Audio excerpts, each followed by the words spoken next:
الحمد للہ وکفا والصلاة والسلام علی سید الانبیاء والمرسلین۔ آج قرآن حکیم کلاس میں سورۃ البقرہ کی آیت نمبر 114 اور 115 کو انشاءاللہ سمجھیں گے۔ وَمَنْ أَظْلَمُ مِمَّنْ مَنَعَ مَسَاجِدَ اللَّهِ، اور اس سے بڑھ کر ظالم کون ہے جو منع کرے روکے اللہ کی مسجدوں سے۔ دیکھیں، جن لوگوں نے خود کو مکمل طور پر اللہ کے سامنے جھکا دیا ہو، ان کا تعلق مساجد کے ساتھ بہت مضبوط ہو جاتا ہے۔ وہ خود تو مساجد سے وابستہ رہتے ہی ہیں، دوسروں کو بھی اس کی ترغیب دیتے رہتے ہیں۔ لیکن جو لوگ اللہ کی مساجد سے روکتے ہیں وہ اللہ کے فرما بردار نہیں ہیں، بلکہ اپنی نفسانی خواہشات کے پیروکار ہیں۔ بیت المقدس جو یہود و نصارہ اور دونوں کے لیے مقدس مقام ہے، لیکن بخت نصر نے جو عیسائی تھا، اس نے یہود کی ضد میں بیت المقدس کو مسمار کر دیا اور تورات کو جلا دیا، اور مشرکین مکہ نے جو رویہ مسلمانوں کے ساتھ اپنایا تھا، وہ بھی اللہ کی جناب میں بغاوت کا منہ بولتا ثبوت ہے۔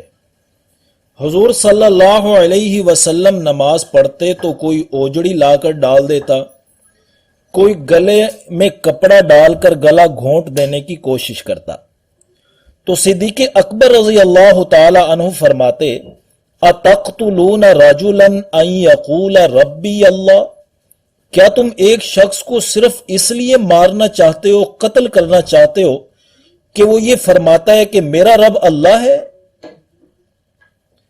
مشرکین مکہ کعبہ کی تعمیر اور مرمت، کنسٹرکشن اینڈ ریپیئرنگ کو بڑا کار خیر سمجھتے تھے، لیکن عبادت گزاروں کا داخلہ ہی بند کر دیا جائے تو یہ صرف ظلم نہیں، بہت بڑا ظلم ہے۔ پھر حضور صلی اللہ علیہ وسلم کو ہجرت کا حکم ملا تو آپ صلی اللہ علیہ وسلم نے مسجد قباء اور مسجد نبوی تعمیر فرمائی، تو صحابہ رضی اللہ تعالی عنہم اجمعین نے ان مساجد کو اپنی عبادات اور مشاورت کا مرکز بنایا، لیکن مرکزی حیثیت چونکہ بیت اللہ ہی کو حاصل تھی اور وہ زمین پر اللہ کا سب سے پہلا گھر بھی تھا، جیسے قرآن میں ہے، ان اول بیت وضع للناس للذی ببکۃ مبارکا، یعنی وہ پہلا گھر جس کو لوگوں کے لیے بنایا گیا وہ مکہ مکرمہ ہی ہے، بیت اللہ ہے۔ دنیا کے بت قدوں میں پہلا وہ گھر خدا کا، ہم اس کے پاس باں ہیں، وہ پاس باں ہمارا۔ خدا فرما برداروں کے دل اس کی طرف کھینچتے ہیں۔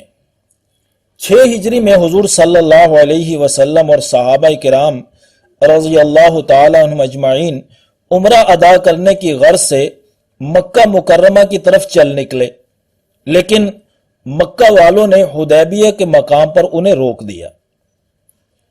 تو یہاں پر فرمایا جا رہا ہے، وَمَنْ أَظْلَمُ مِمَّنْ مَنَعَ مَسَاجِدَ اللَّهِ، اس سے بڑھ کر ظالم کون ہے جو منع کرے روکے اللہ کی مساجد سے، ان یذکر فی اسمہ، کہ اس میں اس اللہ کا نام لیا جائے، وسعی فی خرابہا، اور کوشش کرے اس کی خرابی میں۔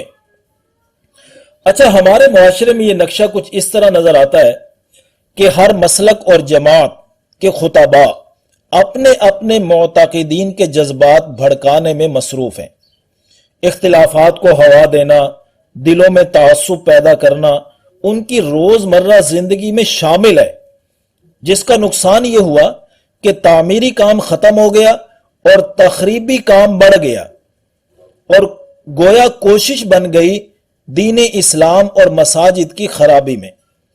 اور پھر کیا ہوا، ہماری توجہ قرآن کے بیانات سے ہٹ گئی، یعنی ہماری مساجد جو ہیں وہ قرآن کی ہدایات سے خالی ہو گئی۔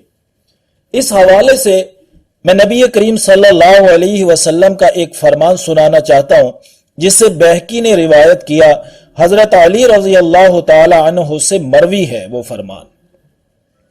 آپ صلی اللہ علیہ وسلم نے فرمایا، یوشک ان یاتی علی الناس زمان، لوگوں پر ایسا زمانہ بھی آئے گا لا یبقا من الاسلام الا اسمہ، کچھ باقی نہیں رہے گا اسلام میں سوائے نام، یعنی نام کے مسلمان رہ جائیں گے، زندگیاں اسلامی اصول کے خلاف بسر ہو رہی ہوں گی۔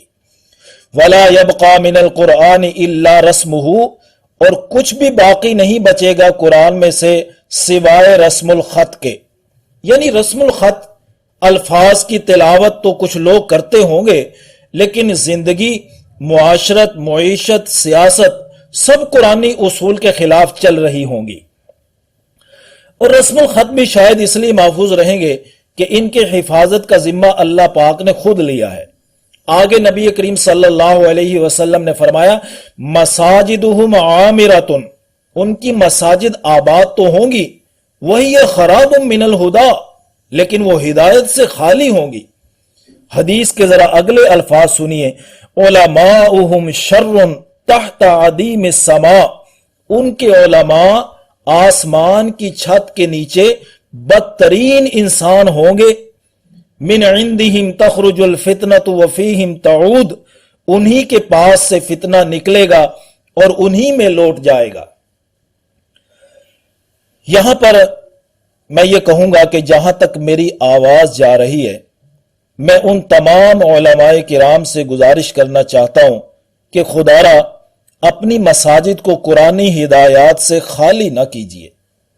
آیت کا اگلا حصہ دیکھیے، اولئک ما کان لہم ان یدخلوها الا خائفین، ایسے لوگوں کو تو یہ چاہیے تھا کہ اس میں ڈرتے ڈرتے داخل ہوتے، یعنی خدا تعالی سے ڈرتے ہوئے پورے ادب و احترام سے خود داخل ہونا چاہیے تھا، لیکن یہ خود تو کیا ڈرتے ہوئے داخل ہوتے، الٹا مساجد کی خرابیوں میں مصروف ہو گئے۔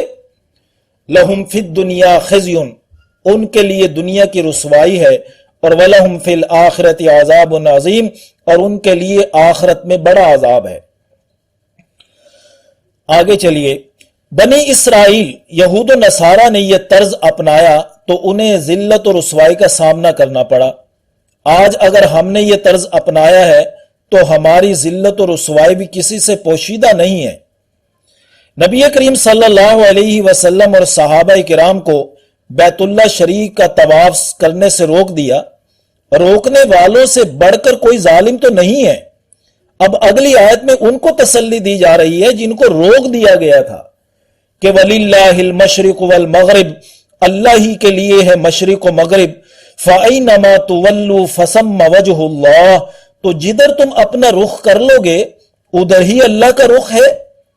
چونکہ یہ اللہ تعالیٰ کو حکم ہے کہ بیت اللہ کی طرف رخ کریں، تو یہ اس کے حکم کی بجا آوری میں بیت اللہ کا رخ کیا جاتا ہے، ورنہ اللہ کسی سمت میں محدود نہیں ہے۔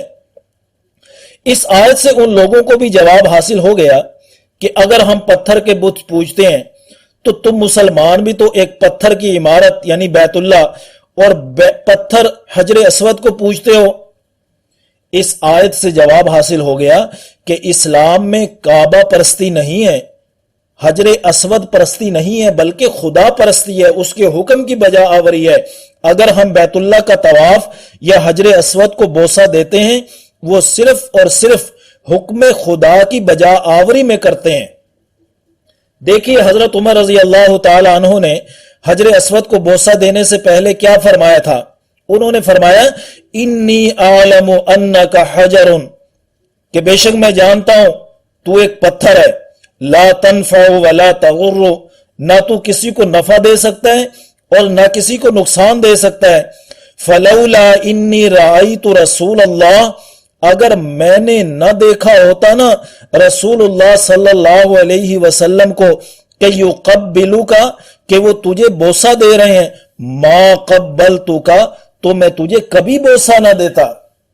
یعنی یہ نفع اور نقصان پتھروں میں نہیں ہے، اللہ کی طرف سے ہوتا ہے، اسی کے حکم کی بجا آوری میں ہم یہ کام کر رہے ہیں۔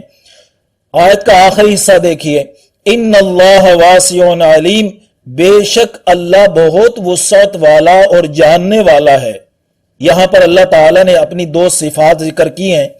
اس بارے میں ایک اہم بات ذہن نشین کر لیجئے کہ جب اللہ آیت کے آخر میں اپنی کوئی صفات کا ذکر کرتے ہیں تو ان صفات کا پچھلے مضمون سے تعلق ہوتا ہے۔ یہاں پیچھے بات چل رہی تھی کہ اللہ ہی کے لیے ہے مشرق و مغرب، جدھر رخ کرو گے ادھر ہی اللہ کا رخ ہوگا، تو آخر میں واسع فرمایا، یعنی بہت گنجائش والا ہے، اللہ بہت وسعت والا ہے، یعنی اللہ کسی سمت میں محدود نہیں ہے، تم جدھر بھی رخ کرو گے ادھر اللہ کو پاؤ گے۔ اور دوسری صفت علیم، جاننے والا، یعنی جن کو مساجد سے روک دیا گیا تھا ان کے عذر، ان کی نیتیں اور ان کے عمل کو اللہ خوب جاننے والا ہے، وہ ان کی قدردانی کرتے ہیں۔ یعنی ان دو صفات میں ان لوگوں کے لیے بھرپور تسلی کا سامان ہے جو مساجد سے روک دیے جاتے ہیں۔ اللہ تعالی ہمیں مساجد کی عبادات کے ساتھ ساتھ قرآن و حدیث کی ہدایت سے مساجد کو آباد کرنے کی بھی توفیق نصیب فرمائے، آمین یا رب العالمین۔